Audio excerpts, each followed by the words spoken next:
This painting is a study on transparencies showing the depth of the colors in the water. It was one of those beautiful sunny days, and I wanted to capture some of the beautiful rocks against the cool, transparent depth of the water. This location is on Vancouver Island towards Tofino in BC, Canada. And what I was inspired by was the colors of the rock, how warm that was, and also the depth. This to me was spectacular, and I really needed to show some of the scale by putting a woman in there bathing. I'm starting to add some darker ones. They're more like a charcoal color here. That'll be much darker later on, but they will just give me an idea of my shapes and depth in the water.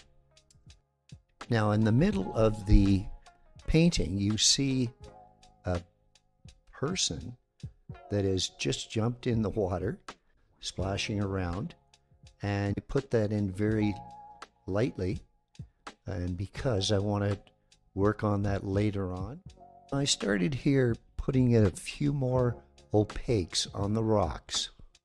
As you can see, some of the shapes are really starting to define themselves.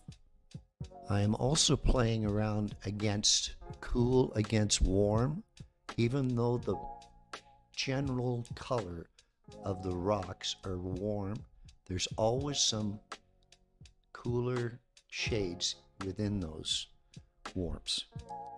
You can see that what is going on here is some of the different colors are starting to show up more and more. The shapes that you will see in the foreground directs you directly to the person, which is the focal point of the painting.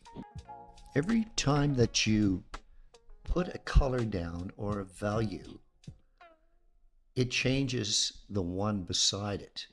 So you have to be aware of this. This is why most artists work very slowly as far as bringing up those values, and they may go back between dark and middle values and lights many times. I'm trying to keep very loose with my brush strokes so that it'll feel like it's not very, very tight. It's not a tight painting. It's supposed to be a loose, relaxed sort of painting. So you'll see the angle of my brush and the way I flick it sometimes. And that is really important for most artists, to get that feel of getting the control of the brush. You will now see some very, very sharp edges along the edges of the rocks. These are done to give you the height between the water and the rock.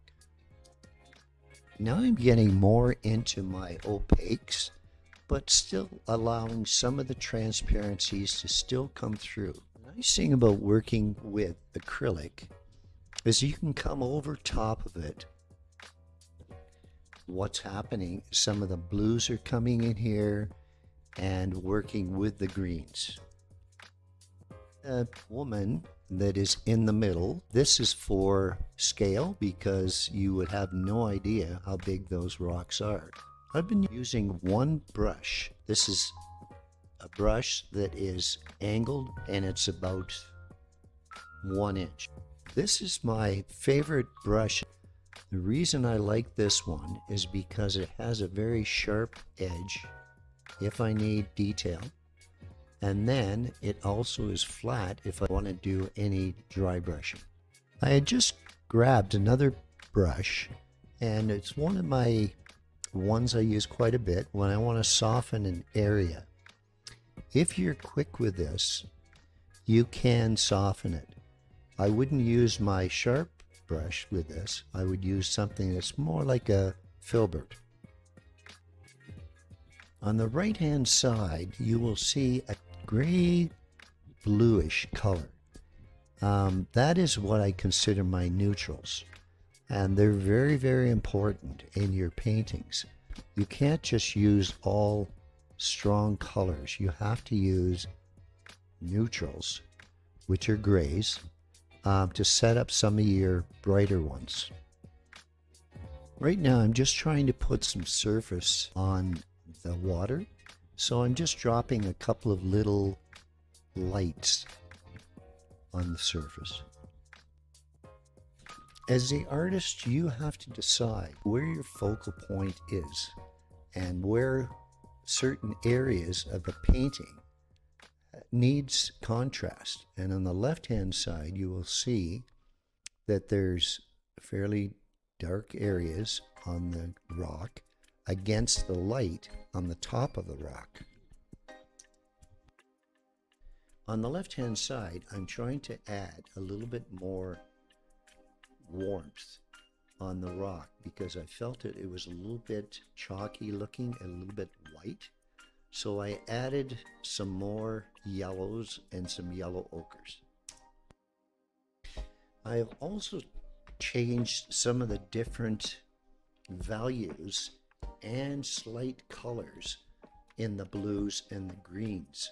They're not always a cerulean or a cobalt or a French ultramarine. It's a combination. Now I'm going back here and adding some more depth in the rocks, showing the cracks and crevices. Some of these areas, if you lay it down, it may become a little hard edge. So what I do is take that filbert I mentioned and soften some of those areas. The nice thing about acrylic is you don't have to be afraid of putting a color down because you know it'll dry very, very quickly and you can paint over it again. Or you can let some of that color come through by just dry brushing or transparent on top of it.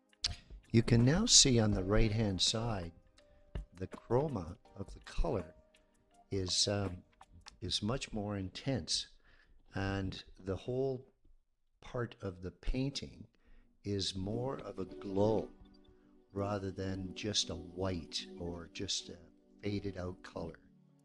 You must remember that as an artist, you're not painting the photograph maybe that you've taken, or even if you're on location, but you're painting the canvas in front of you.